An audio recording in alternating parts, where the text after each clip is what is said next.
Mu gihe abarundi n'abanyarwanda tukunze guhuriza ku isigamigani imwe ariyo ngo inshuti y'ukuri ibonekera mu magorwa cyangwa umugenzi w'ukuri abonekera mu magorwa, hari benshi bacibaza yuko urukundo rutakibaho, na cyane cyane abantu bavuga bati mu kinjana ca 21 nta muntu akunda birenze.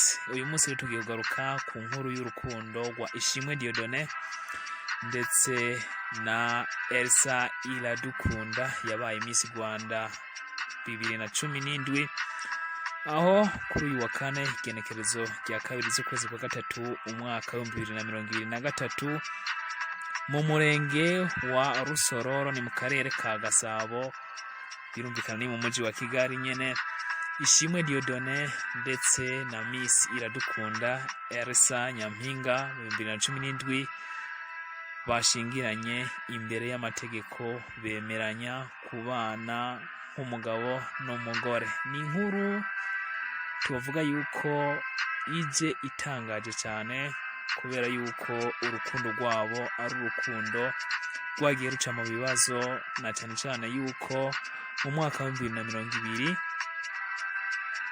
Prince Kid yari asanzwe ategura ihiganwa rya Miss Rwanda biciye mu ishyirahamwe ryiwe rya Inspiration Backup, vyemejwe neza na neza yuko yapfunzwe ahogwa yuko yoba yarasavye umwe mu bakobwa canke yoba yarahohoteye bamwe mu bakobwa bari mu ihiganwa rya Miss Rwanda bitandukanye.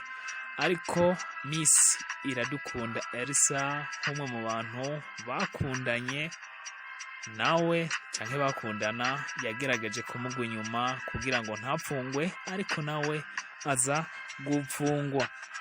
Ni Miss Iradukunda Elsa rero yaje gupfungwa inyuma yo hafi ukwezi gusa uyu Ishimwe Dieudonné canke se Prince Kid apfunzwe azira ivyaha bitatu. Ivyo vyaha navyo bikaba ari ivyaha bishingiye kw'ihohotera ry'igitsina.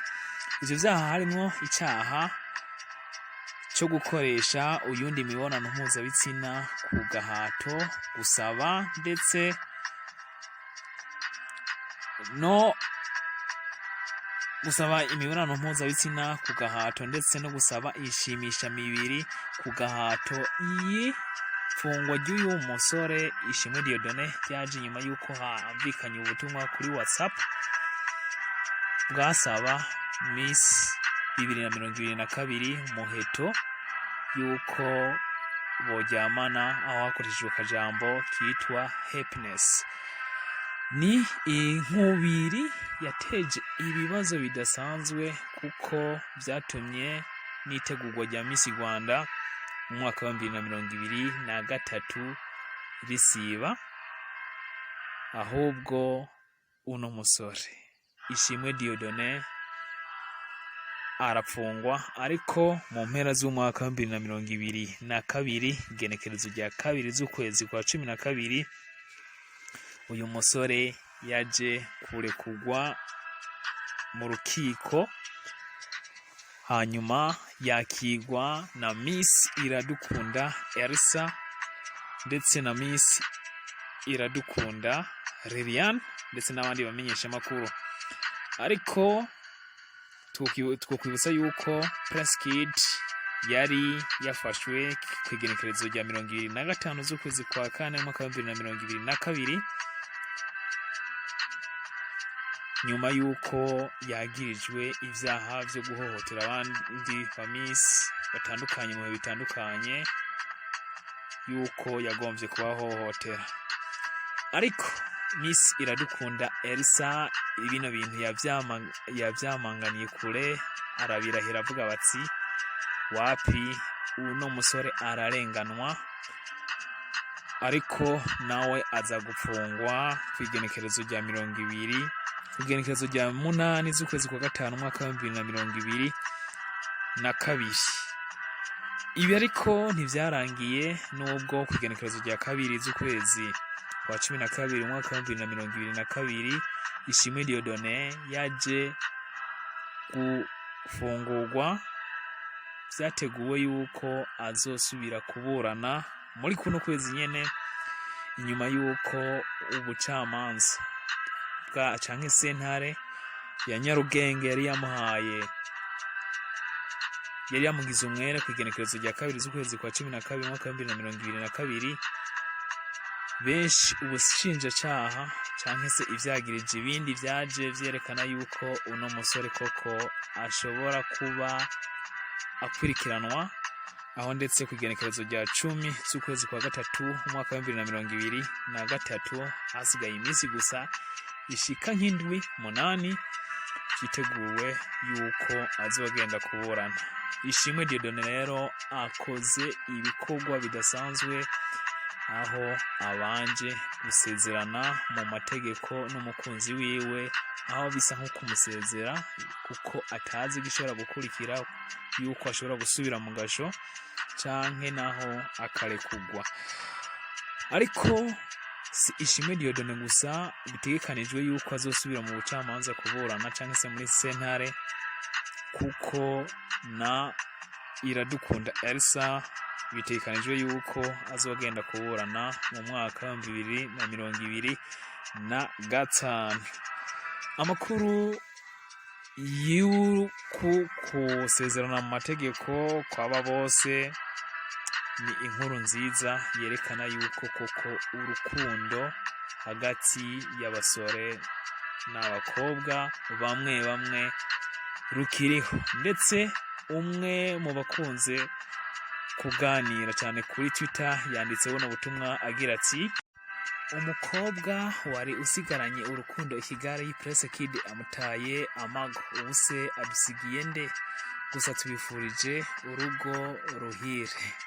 Aya ni amwe mu makuru aza yerekana yuko urukundo rwaba bose ndetse n'urukundo rwa Miss Iradukunda Elsa ruziye igihe, ndetse yuko urukundo abantu bamwe bakirufise, na cyane cyane uno mwigeme Iradukunda Elsa kuba yaremeye agaca mu bibazo, ndetse bagacana mu bibazo n'umukunzi wiwe, yuko atari ibintu byoroshe, na cyane cyane yuko uno musore yabanje kwagirizwa ibi yongera yagirizwa biriya, ariko ntiyava kwizima ku rukundo rwiwe, akaba ari ibintu tutoreka gushima. Ariko gusa ntitwagarikira ngaho, tutongeye kuvuga yuko urukundo ndetse no kubana kwaba bose vyasa n'ivyari bitegekanijwe koko,